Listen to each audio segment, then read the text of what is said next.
కేసీఆర్ ఆరోగ్యం కుదుటపడాలని ఆదిలాబాద్ జిల్లా కేంద్రంలోని సాయిబాబా ఆలయంలో బీఆర్ఎస్ నేతలు ప్రత్యేక పూజలు నిర్వహించారు. పార్టీ జిల్లా అధ్యక్షుడు మాజీ మంత్రి జోగు రామన్న దంపతులు ప్రత్యేక పూజలు చేశారు. తెలంగాణ ప్రదాత బీఆర్ఎస్ పార్టీ అధినేత కేసీఆర్ ఆరోగ్యం బాగుండాలని, ప్రజలకు రాష్ట్రానికి కేసీఆర్ ప్రజాసేవా కార్యక్రమాలు మరిన్ని చేపట్టాలని ఆకాంక్షించారు. అలాగే తన జన్మదిన సందర్భంగా పలు సేవా కార్యక్రమాలు చేపట్టినట్లు వెల్లడించారు.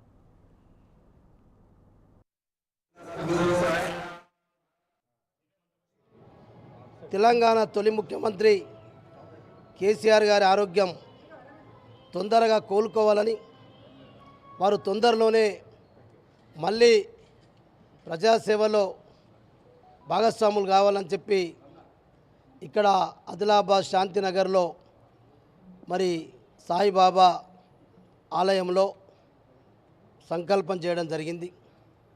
వారు తొందరగా కోలుకోవాలని చెప్పి ఆదిలాబాద్ జిల్లా శాఖ తరపున బీఆర్ఎస్ పార్టీ తరపున మరి భగవంతుని